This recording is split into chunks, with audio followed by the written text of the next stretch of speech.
بسم الله الحمد لله والصلاة والسلام على رسول الله صلى الله عليه وسلم. اللهم اشرح لي صدري ويسر لي أمري واحلل عقدة من لساني يفقه قولي. اللهم اجعلنا من الذين آمنوا وتواصوا بالصبر وتواصوا بالمرحمة أولئك أصحاب الميمنة. Ntendereza Allah tabaraka wa ta'ala oluvannyuma n'ensalira omubaka alayhi salatu wassalam. Nga baganda bange mwenna bwe mukimanyi ne bannyinaze abalungi abawuliriza nti tuli ku mubaka alayhi salatu wassalam n'ebyafaayo bye, era nga tuli ku nfaanana ye.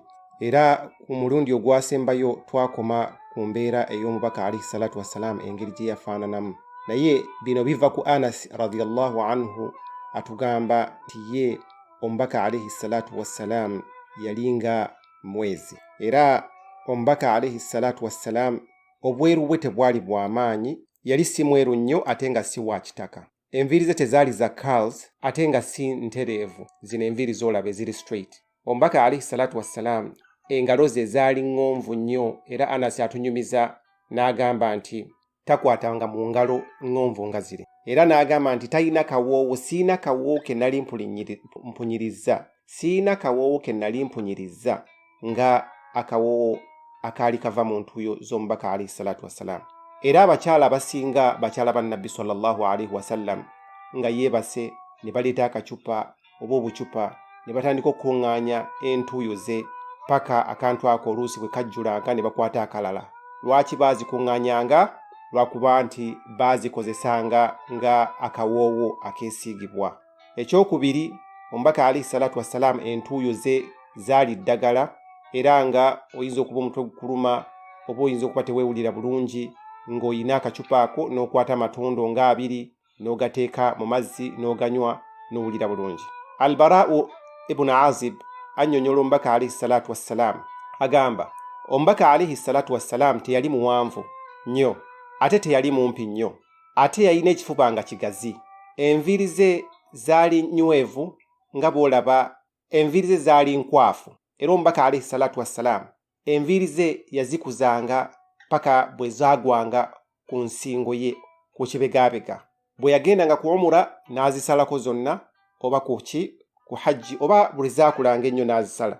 Enviiri ze n'ebirevu byali bikwafu ebibiri ebyo. Al-Barra'u ibn Azib atunyumiza nti omubaka alayhi salatu wassalam lumu yeekubako ekiremba ekimyufu, yeekubako olugoye olumyufu. Al-Barra'u agamba ntalabanga ku muntu afaanana bulungi ekiro ekyo nga mubaka alayhi salatu wassalam bwe yali afaanana.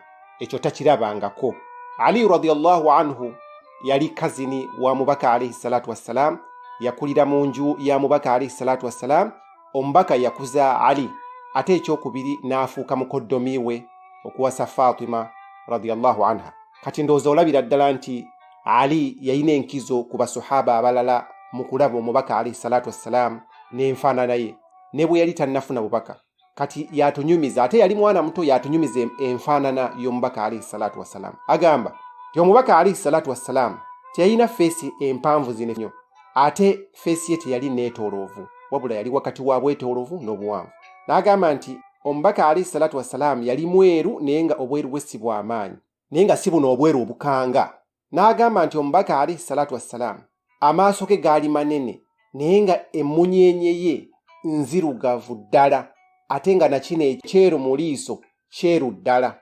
Kati obukoowekoowe bwe bw'omubaka alayhi salatu wassalam bwali buwanvu, n'ebisige bye byali bikwafu ate nga byetooloovu kyokka ate nga tebikwatagana.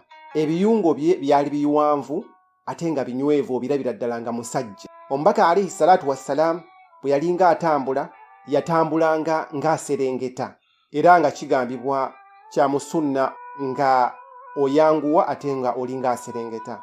Kati ffe okutambula bwe tutyo ng'omubaka alayhi salatu wassalam ebiseera ebisinga tubeera kaserengeta, naye ye yalinga atambula butambuzi. Abamanyi abasinga batugamba nti nno Allah yamugondeza ensi n'ebeera nga emuwa ekkubo. Abamu ne bagamba bw'atyo ye yali entambula, abamu ne bagamba nti eyo ye yali entambula ye.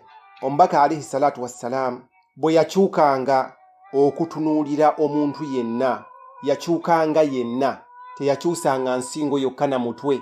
Naye ate weewuunye ekintu ekyo mu basajja aboogezi wano betumanyi abakukuutivu bakikozesa nnyo mu bukodyo obw'okwogera mu bantu. Naye laba omubaka alayhi salatu wassalam emyaka 104 giri kumpi kuwera 105. Empeta y'obwannabbi bwe yali wakati wa bibegabega bye. Allah yamuwa empeta eyo ng'agimuwa olw'okumwawula abantu bamwetegereze nti ayina empeta y'obwannabbi ate ye nnabbi asembayo. Empeta y'obwannabbi eyo Ali radiyallahu anhu atunyumiza nti yali wakati mu mugongo. Salman Farisi asiramuka lwa nsonga eyo kubanga teacher we, omusomesa we yali amusomesa, yamugamba nti omubaka agenda okuddawo ajja kuba n'empeta. Kati Salman bw'alaba omubaka n'agamba nti otyo